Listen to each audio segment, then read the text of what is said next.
जय मसीह की। मेरी YouTube channel Hindi Gujarati Bible study में आपका स्वागत है।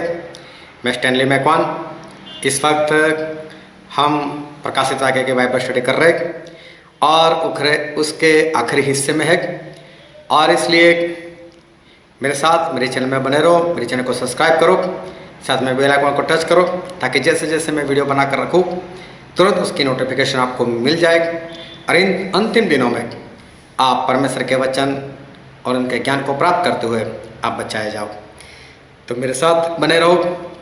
आज तक हम देख चुके कि प्रभु यीशु उनके आने का वक्त हो चुका।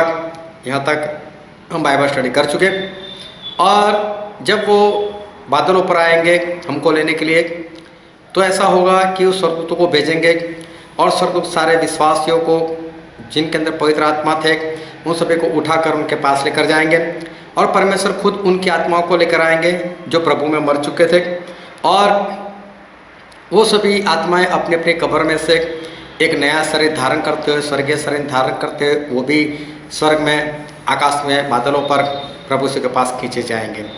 ये सभी लोग वहाँ पर इकट्ठे होंगे। और अभी जो धरती पर कचरा बचा हुआ है, एंटी क्राइस्ट, मसीह का विरोधी और उसका झूठा भविष्यवक्ता और उसकी मूर्ति की पूजा करने वाले, उसकी मुहर लेने वाले, वो सारा भी जो धरती के ऊपर है, उन सभी को एक आग आएगी और सभी को भस्म कर देंगी, और साथ में इस धरती के कामों को भी खत्म कर देगी।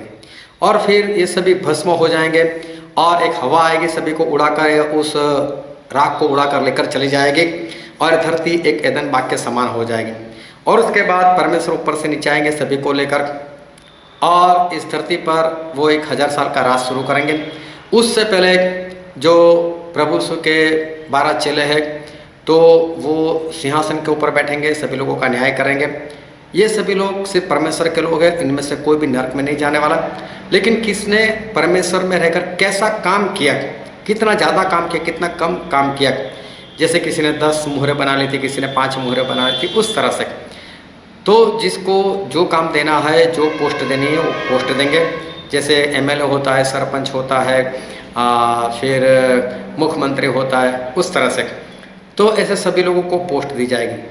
लेकिन ये जो 1000 साल का राज है, वो सही में होगा कैसा, और उसमें कैसी कैसी चीज़ें होगी, कैसा होगा, किसका राज्य होगा, हमारा शरीर कैसा होगा, ये धरती कैसी होगी, हमारा खाना कैसा होगा, ये सब कुछ पूरे डिटेल में इस वीडियो में हम देखने वाले हैं। तो बने रहो मेरे साथ, अंत तक वीडियो जरूर देखना, और उसके बाद लाइक डिसलाइक जो भी कर रहा है उसके बाद ही करना, लेकिन एक बार वीडियो को पूरा देखना। तो सबसे पहले ये जो 1000 साल का राज है, उसमें सबसे सुप्रीम पावर जो है वो हमारे प्रभु यीशु का रहेगा। और हम पढ़ते हैं यशाया भविष्यवक्ता का पुस्तक, उसका अध्याय 9 और उसका 6 और 7 वचन।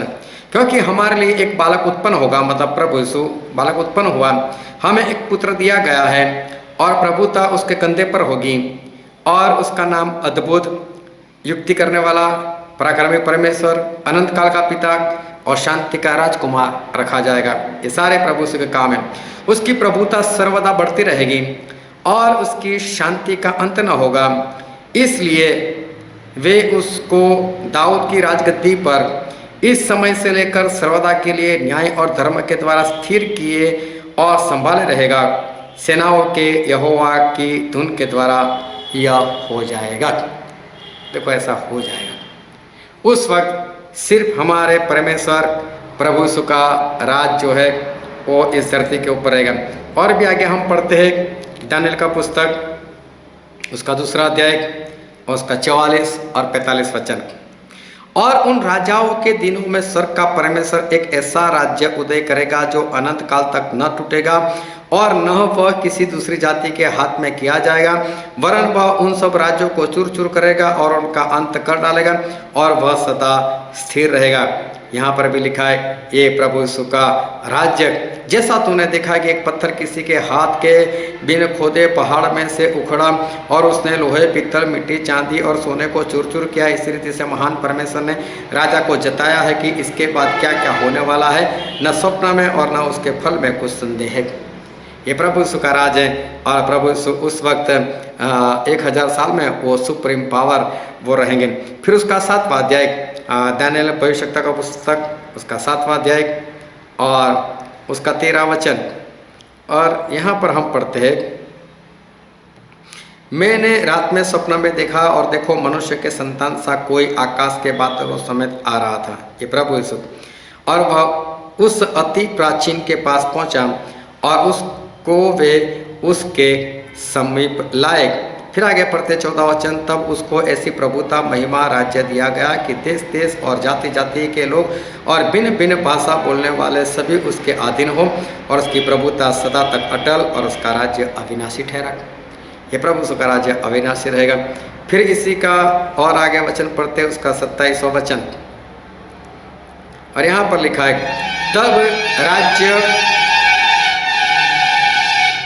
तब राज्य और प्रभुता और धरती पर के राज्य की महिमा परम प्रधान ही की प्रजा अर्थात उसके पवित्र लोगों को दी जाएगी। उसका राज्य सदा का राज्य है और सब प्रभुता करने वाले उसके अधीन होंगे और उसकी आज्ञा मानेंगे। सिर्फ हमारे प्रभु यीशु का राज्य जो है वो रहेगा और किसी का नहीं।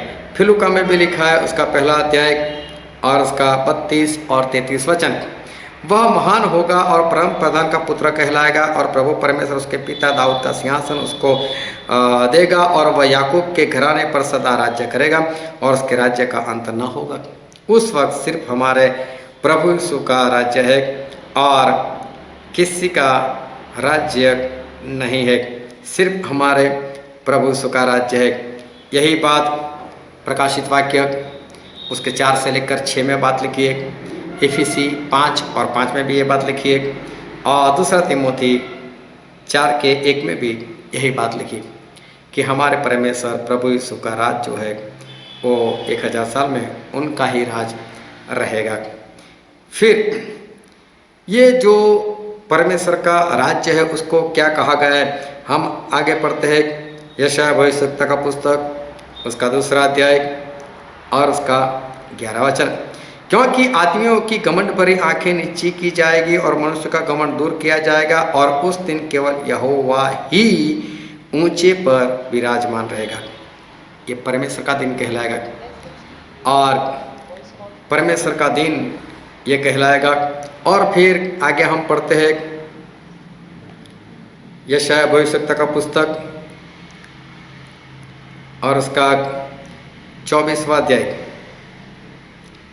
यशायाह 24 और उसका 21 वचन, उस समय ऐसा होगा कि यहोवा आकाश की सेना को आकाश में और पृथ्वी के राजाओं को पृथ्वी पर ही दंड देगा। ये हमारे परमेश्वर का दिन रहेगा, वही राज करेंगे और उनका दिन रहेगा और उनका नाम सबसे ऊंचा रहेगा।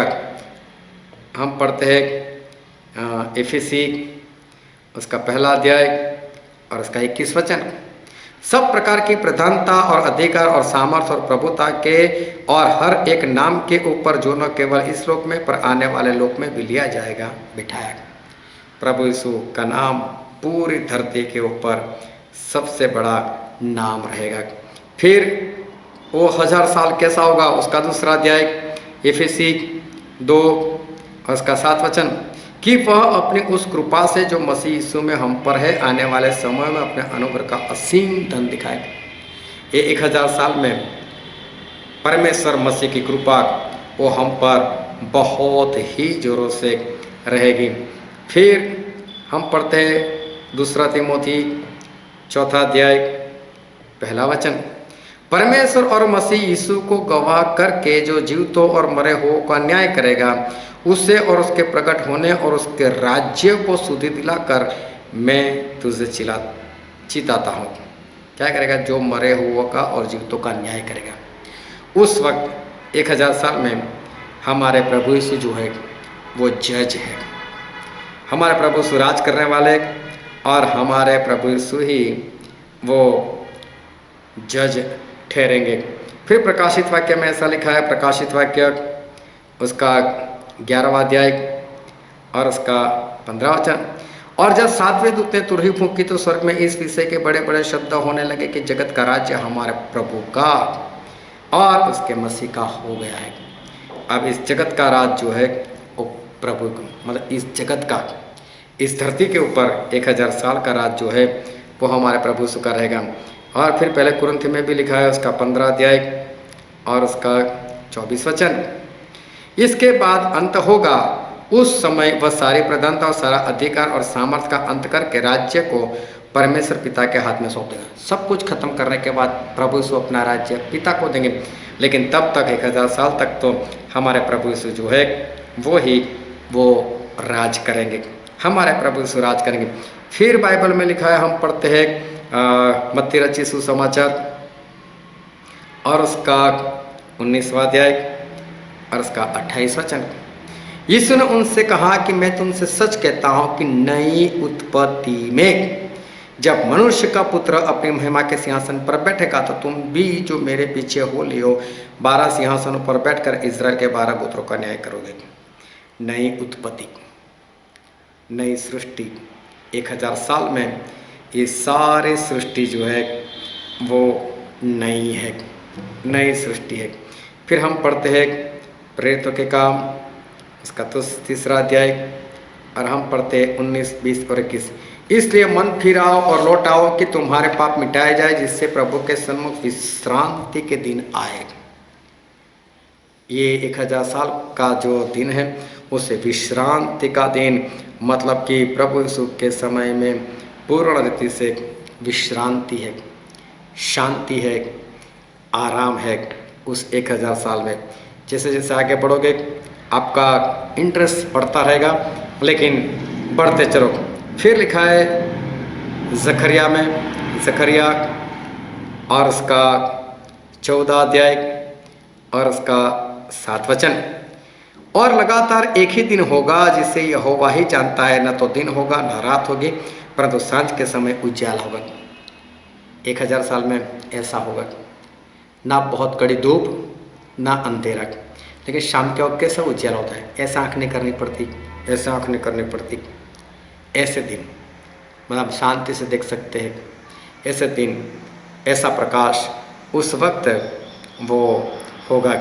फिर आगे हम पढ़ते हैं उसके 9वें वचन से, तब यहोवा सारे पृथ्वी का राजा होगा और उस समय तक एक ही यहोवा और उसका नाम भी एक ही माना जाएगा। गेबा से लेकर यरूशलेम की दक्षिण और रिम्मोन तक सब भूमि अराबा के समान हो जाएगी, परंतु वह ऊंची होकर बिन्यामीन के फाटक से लेकर पहले फाटक के स्थान तक और कोने वाले फाटक तक और हननेल के गुम्मट से लेकर राजा के दाखरस कुंडों तक अपने स्थान में बसेगी और लोग उसमें बसेंगे, क्योंकि फिर सत्यानाश का शाप न होगा और यरूशलेम बेखटके बसी रहेगी।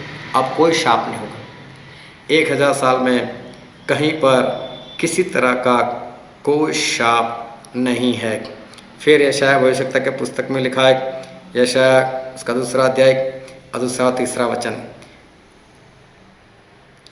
अंत के दिनों में ऐसा होगा कि यहोवा के भवन का पर्वत सब पहाड़ों पर दृढ़ किया जाएगा और सब पहाड़ियों से अधिक ऊंचा किया जाएगा, और हर जाति के लोग धारा की नाई उस ओर चलेंगे, और बहुत देशों के लोग आएंगे और आपस में कहेंगे, आओ हम यहोवा के पर्वत पर चढ़कर याकूब के परमेश्वर के भवन में जाए, तब वह हमको अपने मार्ग सिखाएगा और हम उसके पथों पर चलेंगे।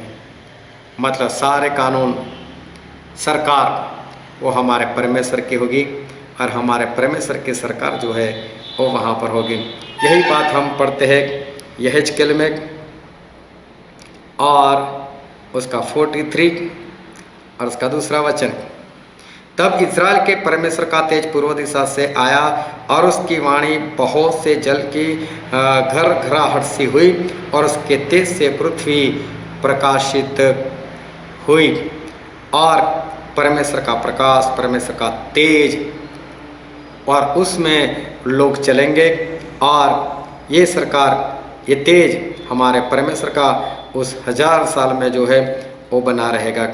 फिर यहेजकेल उसका 37 और उसका 24वां वचन, मेरा दास दाऊद उनका राजा होगा। ये दाऊद मतलब प्रभु यीशु, सो उन सबों का एक ही चरवाहा होगा, वे मेरे नियमों पर चलेंगे और मेरी विधियों को मानकर उनके अनुसार चलेंगे। अब परमेश्वर की विधियाँ, मतलब परमेश्वर की सरकार, प्रभु श्री की सरकार जो है वो यहाँ पर होगी। साथ में ये 1000 साल कैसे है, तो उसमें परमेश्वर के जो प्रेरित लोग हैं उनका भी राज्य रहेगा। प्रेरितों के काम मत्ती और उसका 19वां अध्याय, मत्ती 19, और हम पढ़ते उसका 28 वचन। यीशु ने उनसे कहा, मैं तुमसे सच कहता हूँ कि नई उत्पत्ति से जब मनुष्य का पुत्र अपनी महिमा के सिंहासन पर बैठेगा तो तुम भी जो मेरे पीछे हो ले हो 12 सिंहासनों पर बैठकर इज़राइल के 12 गोत्रों का न्याय करोगे। प्रभु से के 12 चेले जो है उनका भी राज रहेगा, वो भी वहाँ पर राज करेंगे। और यही बात लिखी है लूका उसका 22वां अध्याय और उसका 30 वचन। वैसे ही मैं भी तुम्हारे लिए ठहराता हूँ ताकि तुम मेरे राज्य में मेरी मेज पर खाओ पियो, वरन सिंहासनों पर बैठकर इज़राइल के 12 गोत्र का न्याय करो। ये देखो, इस 12 जो प्रेरित थे उनका भी राज जो है वो राज होगा। इतना ही नहीं, जितने विश्वासी लोग, संत लोग, सभी का राज जो है वो यहाँ पर रहेगा। और हम पढ़ते हैं प्रकाशित वाक्य उसका 20वां अध्याय उसका 4था वचन। फिर मैंने सिंहासन देखे और उन पर लोग बैठ गए और उनको न्याय करने का अधिकार दिया गया, और उनकी आत्माओं को भी देखा जिनके सिर यीशु की गवाही देने और परमेश्वर के वचन के कारण काटे गए थे, और जिन्होंने न उस पशु की और न उसकी मूरत की पूजा की थी और न उसकी छाप अपने माथे और हाथों पर ली थी। वे जीवित होकर मसीह के साथ 1000 वर्ष तक राज करते रहे। सभी लोगों का राज रहेगा, सभी लोग वो राज करते रहेंगे। और यही बात हम पढ़ते हैं 1 कुरिन्थी उसका 6 और 2 वचन। क्या तुम नहीं जानते कि पवित्र लोग जगत का न्याय करेंगे? हम लोग भी, पवित्र लोग भी, हम राज करेंगे। परमेश्वर के राज में हम लोग भी राज करेंगे। फिर यही बात लिखी है, हम पढ़ते हैं 2 तिमोथी 2 अध्याय और 12 वचन। यदि हम धीरज से सहते रहेंगे तो उसके साथ राज्य भी करेंगे। अगर हम सहते रहेंगे आज, तो 1000 साल में हम लोग भी राज करने वाले लोग हैं। 1000 साल ऐसा है, 1000 साल में धरती जो है वो परमेश्वर के ज्ञान से, वो पूर्ण रीति से भर जाएगी। और हम पढ़ते हैं यशाया उसका 11वां अध्याय और उसका 9 वचन। मेरे सारे पवित्र पर्वत पर न तो कोई दुख देगा और न हानि करेगा, क्योंकि पृथ्वी यहोवा के ज्ञान से ऐसी भर जाएगी जैसा जल समुद्र से भरा रहता है। उस वक्त पूरी धरती जो है वो परमेश्वर के ज्ञान से वो भरी हुई होगी। परमेश्वर का राज वहाँ पर रहेगा। फिर हम पढ़ते हैं पुराने नियम में मलाकी उसका 1 अध्याय उसका 11 वचन। क्योंकि उदयाचल से लेकर अस्ताचल तक अन्य जातियों में मेरा नाम महान है, और हर कहीं मेरा नाम पूरा धूप और शुद्ध भेंट चढ़ाई जाती है, क्योंकि अन्य जातियों में मेरा नाम महान है। सेनाओं के यहोवा का यह वचन। हर जगह पर हमारा एक ही जगह एक ही धर्म रहेगा। सभी लोग, देखो, अन्य जाति से लेकर सभी लोग एक ही धर्म को मानते हैं, और वो धर्म है हमारे परमेश्वर का। फिर यही बात पढ़ते हम मीका के पुस्तक में, मीका और उसका 4 अध्याय 5वां वचन। सब राज्यों के लोग तो अपने अपने देवता का नाम लेकर चलते हैं, परंतु हम लोग अपने परमेश्वर यहोवा का नाम लेकर सदा सर्वदा चलते रहेंगे। अभी एक ही परमेश्वर रहेंगे, एक ही धर्म रहेगा, एक ही धर्म के अनुसार लोग चलेंगे। सारे धर्म खत्म, सिर्फ हमारे प्रभु यीशु का धर्म जो है वो ही चलता रहेगा। फिर आगे हम पढ़ते हैं यशाया भविष्यवक्ता का पुस्तक पुराने नियम में और उसका 49 चैप्टर, और हम पढ़ते उसका 8 वचन। यहोवा यूँ कहता है, अपनी प्रसन्नता के समय मैंने तेरी सुन ली, उद्धार करने के दिन मैंने तेरी सहायता की है। मैं तेरी रक्षा करके तुझे लोगों के लिए एक वाचा ठहराऊंगा, ताकि देश को स्थिर करे और उजड़े हुए स्थानों को उनके अधिकारियों के हाथ में दे दें, और बंधुओं से कहे, बंदी गृह से निकल जाओ। पृथ्वी एक बार फिर से बसाई जाएगी। और फिर आगे हम पढ़ते उसका 51वां अध्याय और उसका 3रा वचन। यहोवा के सिय्योन को शांति दी, यहोवा ने सिय्योन को शांति दी है, उसके सब खंडहरों को शांति दी है। वह उसके जंगल को अदन के समान और उसके निर्जल देश को यहोवा के वाटिका के समान बनाएगा। उसमें हर्ष और आनंद, धन्यवाद और भजन गाने का शब्द सुनाई पड़ेगा। परमेश्वर एक बार फिर इस धरती को नए सिरे से अच्छी कर कर एदन बाग के समान बनाकर परमेश्वर उसको बसाएंगे। फिर यहेजकेल में लिखा है, यहेजकेल का पुस्तक और उसका 34वां अध्याय और उसका 25 वचन। मैं उनके साथ शांति की वाचा बांधूंगा। उस वक्त शांति ही शांति होगी। हमारे परमेश्वर ने हमारे साथ शांति की वाचा बांधी हुए 1000 साल में कैसा होगा ये हम देख रहे हैं। फिर मीका के पुस्तक में लिखा है, मीका उसका 4वां अध्याय और उसका 1 और 2 वचन। अंत के दिनों में ऐसा होगा कि यहोवा के भवन का पर्वत सब पहाड़ों पर दृढ़ किया जाएगा और सब पहाड़ियों से अधिक ऊंचा किया जाएगा और हर जाति के लोग धारा की नाई उसकी और चलेंगे और बहुत जातियों के लोग जाएंगे और आपस में कहेंगे, आओ हम यहोवा के पर्वत पर चढ़कर याकूब के परमेश्वर के भवन में जाएं। तब वह हमको अपने मार्ग सिखाएगा और हम उसके पथों पर चलेंगे, क्योंकि यहोवा की व्यवस्था सिय्योन से और उसके वचन यरूशलेम से निकलेगा। परमेश्वर का जो राजभवन होगा, जहाँ से वो राज करेंगे, वो है यरूशलेम। वहाँ से परमेश्वर की सरकार जो है वो वहाँ से वो राज करेगी। इतना ही नहीं, अभी पशुओं में भी कुछ बदलाव आएगा। और हम पढ़ते हैं यशायाह भविष्यवक्ता का पुस्तक और उसका 11वां अध्याय और 6 से 8। तब भेड़िया भेड़ के बच्चे के संग रहा करेगा। देखो, भेड़िया भेड़ के बच्चे के संग रहा करेगा।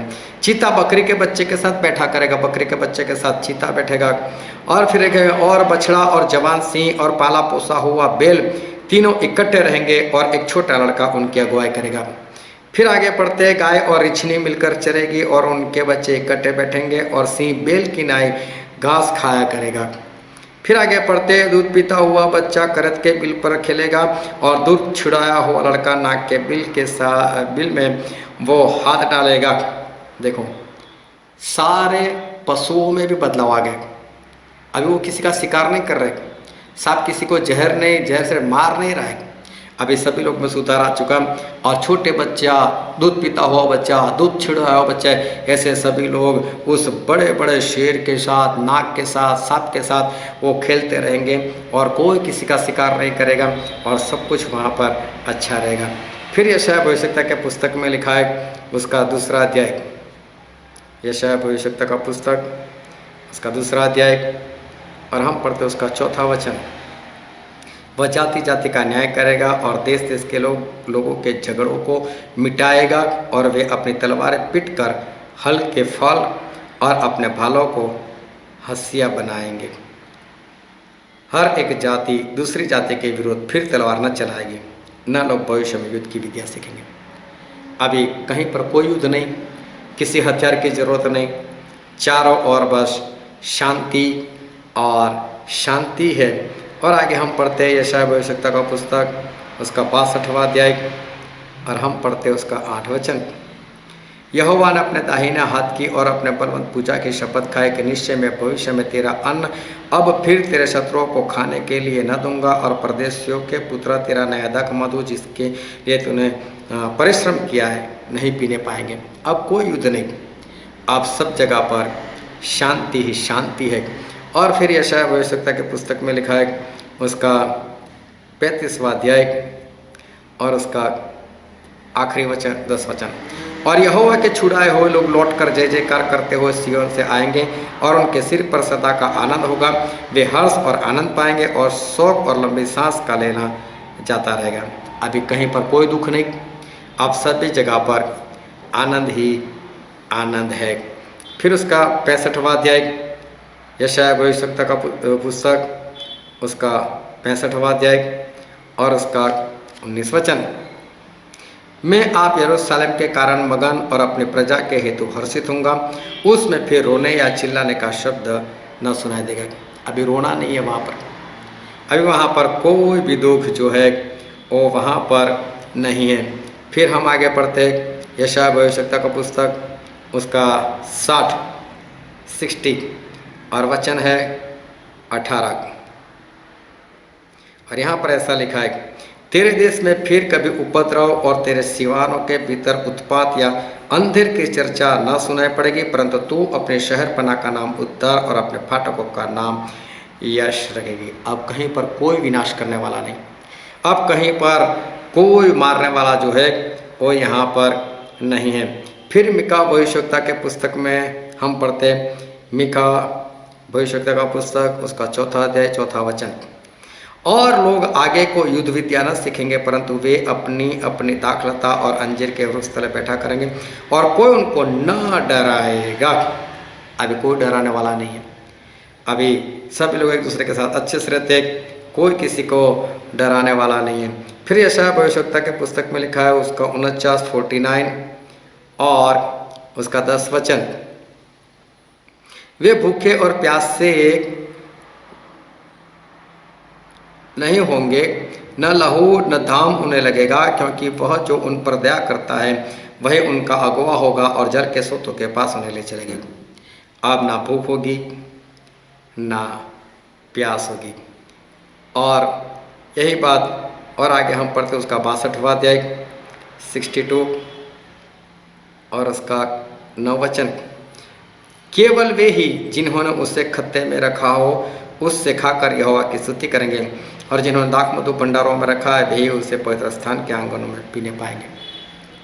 अभी ना भूखे प्यासे, सभी कुछ उनके हाथ में है, जब चाहे जितना चाहे वो खा सकते। भूख नहीं है, प्यासे नहीं है, इसका मतलब ये नहीं कि खाना पीना नहीं है, वहाँ पर खाना पीना है, लेकिन भूख लगने से पहले खाना हाजिर है, प्यास लगने से पहले पानी दूध वगैरह जो भी चाहिए वो वहाँ पर हाजिर है, इसलिए ऐसा लिखा है। फिर हम पढ़ते हैं यहेजकेल के पुस्तक में और उसका 34वां अध्याय, यहेजकेल 34 और वचन है 25, मैं उनके साथ शांति की वाचा बांधूंगा और दुष्ट जंतुओं को देश में न रहने दूंगा, सो वे जंगल में निडर रहेंगे और वन में सोएंगे। कोई दुष्ट आत्मा वहाँ पर नहीं, कोई शैतान की आत्मा वो वहाँ पर है ही नहीं, वो लोग यहाँ पर कुछ काम ना कर पाएंगे। फिर यशायाह भविष्यवक्ता का पुस्तक, उसका 35वां अध्याय और उसका 8 वचन, और वहाँ एक सड़क अर्थात राजमार्ग होगा, उसका नाम पवित्र मार्ग होगा, कोई अशुद्ध जन उस पर से न चलने पाएगा, वह तो उन्हीं के लिए रहेगा, और उस मार्ग पर जो चलेंगे वह चाहे मूर्ख भी हो तो भी कभी न भटकेंगे। अभी पापी लोग वहाँ पर नहीं है और अशुद्ध जन वहाँ पर न चलने पाएगा, वहाँ पर अशुद्ध लोग कोई भी नहीं है, पाप करने वाले लोग वो वहाँ पर कहीं पर भी नहीं हैं। फिर यशायाह 35 और उसका 5 और 6 वचन, तब अंधों की आंखें खोली जाएगी और बहरों के कान भी खोले जाएंगे, तब लंगड़ा हिरण की सी चौकड़ियाँ भरेगा और गूंगे अपनी जीभ से जय जयकार करेगा। ना वहाँ पर कोई अंधा होगा, ना लंगड़ा होगा, ना गूंगा होगा, ना बहरा होगा। उस जमाने में कोई भी ऐसा वैसा जिसमें कुछ ऐप हो, खराबी हो, ऐसा वहाँ पर कोई भी नहीं है। फिर यशायाह भविष्यवक्ता की पुस्तक, उसका 65वां अध्याय और उसका 21 और 22 वचन, और यहाँ पर लिखा है, वे घर बनाकर उनमें बसेंगे, वे दाख की बारियां लगाकर उनका फल खाएंगे। ऐसा नहीं होगा कि वे बनाए और दूसरा बसे, वो लगाए और दूसरा खाए, क्योंकि मेरी प्रजा की आयु वृक्षों की सी होगी और मेरे चुने हुए अपने कामों का पूरा लाभ उठाएंगे। सभी की आयु बढ़ जाएगी। यही बात उसके 4 अध्याय उसके 2 वचन में, 30वां अध्याय 23 वचन में, आमोस 9 का 13 में और मीका 4 के 4 में ये बात जो है लिखिए। सभी की आयु जो है वो लंबी होगी। खेती भी इस तरह से होगी कि वही बनाएंगे वही खाएंगे। तो इस तरह से खेती में भी जैसा हमने पढ़ा कि वही लगाएंगे और वही खाएंगे, मतलब खेती भी बहुत आशीषित होंगी, सब कुछ वहाँ पर होगा। फिर हम पढ़ते हैं जकरिया भविष्यवक्ता का पुस्तक और उसका 8वां अध्याय और उसका 5 वचन, और नगर में चौक खेलने वाले लड़कों और लड़कियों से भरे रहेंगे। बच्चों की आशीष जो है वो वहाँ पर है, बच्चे होंगे वहाँ पर। इसको मैं डिटेल में अभी थोड़ी देर में आपको बताता हूँ, मेरे साथ वीडियो में बने रहना। फिर हम पढ़ते हैं आमोस भविष्यवक्ता का पुस्तक, उसका 9 अध्याय और उसका 13 और 14 वचन। यहोवा की यह भी वाणी है, देखो ऐसे दिन आते हैं कि हल जोतने वाला लवने वाले को और दाख रोपने वाला बीज बोने वाले को झालेगा, और पहाड़ों से नया दाख मधु टपकने लगेगा, और सब पहाड़ियों से वह निकलेगा। मैं अपनी प्रजा इज़राइल के बंदों को फेर ले आऊँगा, और वे उजड़े हुए नगर को सुधार कर उनमें बसेंगे। वे दाख की बारें लगाकर दाख मधु पिएंगे, और बगीचे लगाकर उनके फल जो है खाएंगे। खाना पूरा उत्तम होगा, अच्छा फल, अच्छा दाख मधु, सब कुछ अच्छा, पानी भी अच्छा, जो सबसे उत्तम है, सर्वोत्तम है, ऐसा ही उस वक्त खाने को हमको मिलने वाला है।